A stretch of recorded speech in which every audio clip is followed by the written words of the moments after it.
Salut les amis, aujourd'hui on se retrouve pour parler de l'amibiase, une parasitose qui est quand même un petit peu importante à connaître. Donc on va faire ça vite parce que je sais que votre temps est précieux et que vous êtes pressés. L'amebose, elle est due à Entamoeba histolytica, c'est très difficile à dire.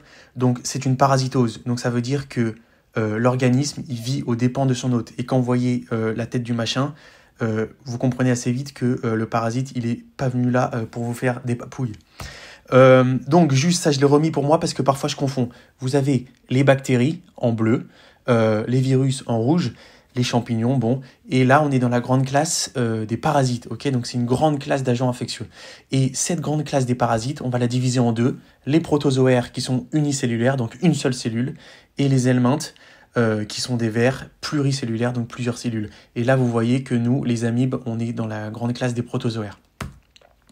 Donc, comment on chope l'amebose? En fait, on va manger des kystes. Alors, ils font pas la taille d'une pastèque. Là, sur le schéma, c'est un peu pas très bien représenté. Ils sont tout petits, ces kystes. Et en fait, une fois qu'on a ingéré les kystes dans l'abdomen, ces kystes, ils vont éclore et le parasite, il va être libéré dans l'intestin. Voilà. Et après, l'amebose, elle sera reformée en kyste dans le bol fécal. Donc là, il y a un message assez important. C'est que ça entre et ça sort sous forme de kyste. Mais ce qui fait la pathologie, ce qui fait qu'on va avoir mal, c'est le petit parasite qui va éclore dans l'intestin. Il y a deux grandes formes d'amibiase qu'il faut retenir pour vous. Il y a l'amibiase intestinale, donc ça c'est le parasite qui est dans l'intestin, qui fait sa vie, etc., qui n'est pas très sympa. Et puis vous avez l'amebose hépatique, donc ça c'est le parasite qui a migré dans le foie, et là ça va donner des abcès, et ça peut être un petit peu plus grave si l'abcès est percé. Donc là, je vous présente Chloé. Chloé, elle a chopé l'amibiase. C'est quoi les signes que Chloé va avoir? Et bien en fait, ça dépend de sa forme intestinale. Là, si je vous remets les choses, il y a la forme intestinale. Donc la forme intestinale, elle va être assez aspécifique en fait et asymptomatique. Au pire, on va avoir une colite, donc c'est-à-dire des douleurs abdominales, diarrhée, parfois du sang dans les selles. Mais celle qui va vraiment être symptomatique, c'est la forme hépatique avec de la fièvre, une douleur en hypocondre droit, une hépatomégalie.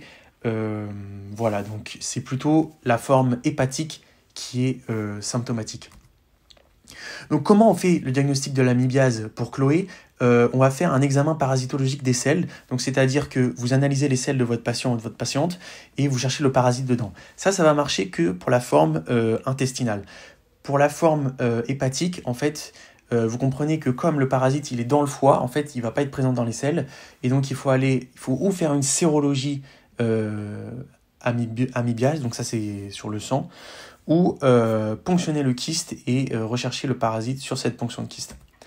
Voilà, là je vous ai mis un scanner, donc vous voyez bien un magnifique kyste du foie, donc ça on est dans une forme hépatique, hein. Et si vous le ponctionnez ce kyste, ça les profs veulent que vous sachiez ça, ça va être un pu couleur chocolat, donc bon appétit, c'est un peu dégueu, mais il faut le savoir.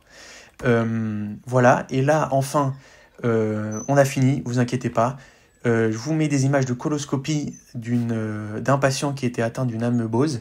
Donc vous avez ces petites ulcérations en coup d'ongle, voilà, c'est assez visuel, ou des abcès en bouton de chemise. Donc là on est dans l'intestin, on n'est pas dans la forme hépatique. Il faut savoir évidemment que les formes hépatiques et intestinales peuvent être liées et cohabiter ensemble. Et enfin, on a fini. Le traitement, c'est quoi? Il est assez simple. Le métronidazole péros pendant 10 jours. Donc ça, c'est un antiparasitaire. Et puis, en fait, il faut aussi ajouter le sulfate de paromomycine. Pourquoi? Parce que le métronidazole, il ne va pas rentrer dans vos petits kystes qui se sont formés. Donc il faut aussi rajouter ça. Et voilà. Et enfin, on finit avec ce gros piège. Il n'y a pas de fièvre dans la forme intestinale. Donc ne vous faites pas piéger. L'amibiase, ça peut être très très aspécifique, très asymptomatique, donc ayez ce réflexe amibiase. Voilà, c'est fini, merci d'être resté jusqu'à la fin, n'hésitez pas à liker, vous êtes des boss, vous êtes des génies, go go go go go go go.